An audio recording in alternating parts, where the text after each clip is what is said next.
Thank you very much, Your Excellency, the Prime Minister of the Federal Republic of Somalia, Principal Secretary, Chairman of the Council, the DG, members of the teaching fraternity. Good afternoon. First of all, it's my pleasure to welcome you to Kenya, to welcome you home, because really Kenya is home for Somalia, as indeed Somalia is home for Kenya. We are very proud as a government for the continuing partnership and collaboration between our two governments, our two peoples, and as can be witnessed today, the institutions from both Kenya and Somalia. Let me say, as I apologize for coming late because of other engagements, that this is very timely. For me, it's very timely. Because at the heart of a functioning society is a functioning government. And a functioning government does not come by accident. It comes from deliberate activities, deliberate efforts, and continuous. 60 years after independence, as a country, we are still trying to do better.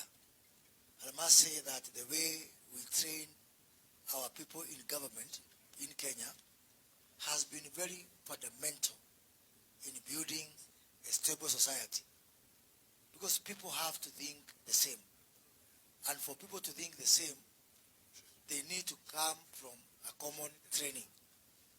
I always say that you remember your first teacher in school than the guy you shared an office in your first job.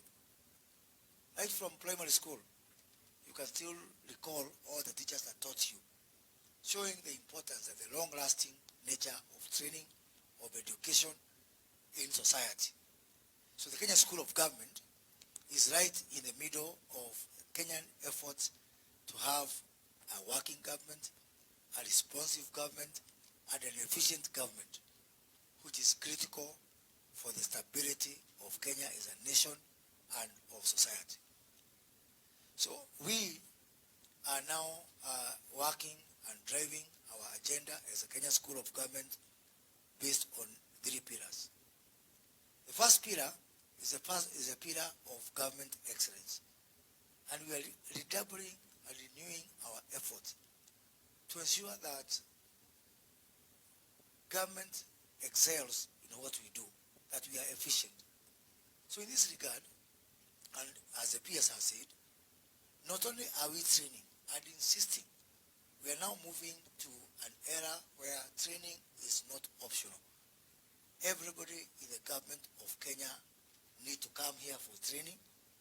I am just about to go to cabinet, for cabinet to mandate everybody who is working for government. For new people who are coming to government, they have to pass through the Kenya School of Government. That's a matter of weeks, not months. For people who are already working in government, for certain courses, it is mandatory for them to come here for retraining. Because having people who are working in government and not being trained is like taking people from the streets and from bush and giving them guns and asking them to be policemen. There's no difference. Having people who are not trained is like having bandits or, just people who the only thing they know is how to shoot, and you call them police. It's not possible. And that is not good for a stable society and a stable government. So in the same coin, that's why we are saying that all public servants in the Republic of Kenya must be trained. And in the same breath, before, as the PS has said, we used to wait for people in government to come and tell us, help me in this area or that area in terms of consultancy. Now, we are reversing that. It is the Kenya School of Government that will go to all the ministries in the government of Kenya and tell them, let us help you to relook at the way you do your things, to re-engineer your processes, to look at your systems, to look at the way you deploy your people, yeah, so that now it is not just a pool where we are waiting for them to come to us. We are actually going to them to actually do the engineering of the entire government. We're having huge issues in Kenya because of our wage bill. We have this huge conversation going on that the wage bill is, for every 10 shillings that we collect in taxes in this country, 4.6 shillings goes to paying salaries for these people you see here. And that accounts for around 46% of our wage bill. We are 1 million people who work for government of Kenya. So 1 million people are consuming 46% of our tax collections, or our tax revenues. 53 million people, the other people who are not as fortunate as people who are working in government, they are left to scramble for the other 54%. And because of that, we feel that is not acceptable.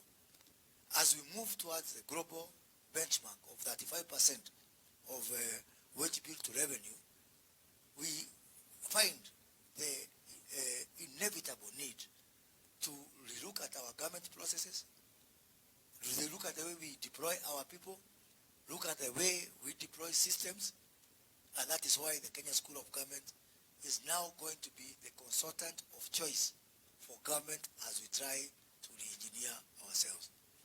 The second pillar is the pillar of Africa.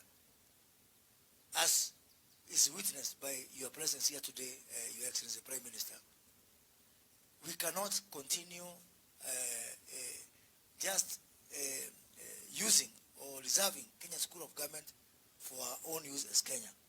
That is why we have this huge conversation with the African Union through the AUD NEPAD to make the Kenya School of Government an organ, part of the African Union system.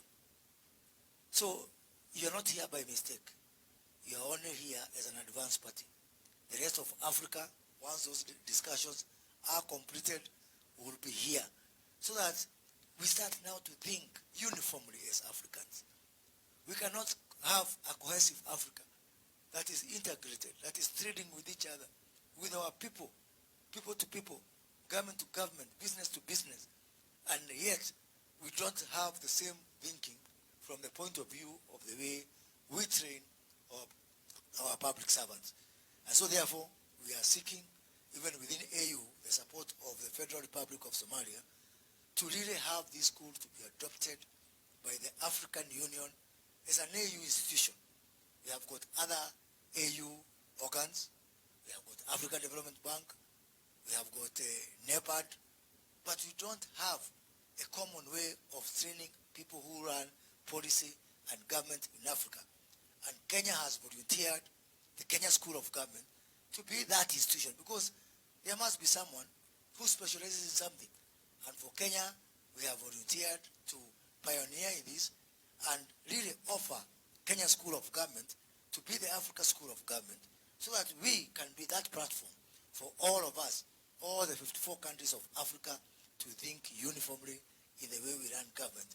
And hopefully by that time, we'll have more stable, democratic, and prosperous government that are responsive to the needs of our 1.3 billion people that live on this continent. And our third pillar, Your Excellency, is the pillar of climate. Climate change is real. Climate change is here. As we speak, we are grappling with this huge problem in this country. We've lost more than 200 people to flooding. Last year, we lost 1.8 million. The previous year, in 2022-2023, we lost 1.8 million animals to drought. Animals belonging to poor people, worth billions of dollars, not to rich people. Animals belonging to poor people from drought. This year, we are dying of flooding. We are the only country, or we are the only continent or side of the world where a drought is followed by flooding. You can even think it is a curse from the God or something. Because we come from drought to flooding, showing how Africa continues to pay the price, a very heavy price for climate change. And so therefore, thank you. And so therefore, we as African continent have to give special attention to this issue of climate change. As we speak, we are in the final stages of setting up a global center for climate adaptation right here in the Kenya School of Government, working with the Global Center for Adaptation, who are setting up the only second center they have away from Europe in Rotterdam. The second center will be right here in the Kenya School of Government. And with that will come a new era whereby these climate conversations stop being discussions and conversations of out there, of people in Europe, or people in America and other continents. Because Kenya and Africa continue to pay a heavy price on climate change, we also want to be at the forefront of the climate discussions, of climate mitigation, of climate adaptation, of climate finance and green finance. As indeed we are going to set up here a center for green finance right here in the Kenya School of Government, so that these discussions, we don't need to go to New York and to Europe and other places to talk about things that are affecting us more than other places. Africa contributes only 1% of global emissions. We get only 2% of climate finance for a continent that accounts for 22% of the land mass of the world and 14% of the populations of the world. So we are not the emitters. We are victims of emission. We don't get the money that comes for climate mitigation. Yet, we are paying the highest price. Our people dying, our animals dying, our livelihoods changing. And so therefore, the Kenya School of Government want to be at the forefront of changing this conversation. Once we set up the Global Center for Adaptation here, we'll be able to put a very strong voice that how can we have victims? So, as I conclude, let me say that based on all those issues and all those topics and all those pillars, it is the right time for Kenya and Somalia to work together through this collaboration, and you have the full support of the government of Kenya in this endeavor. I thank you.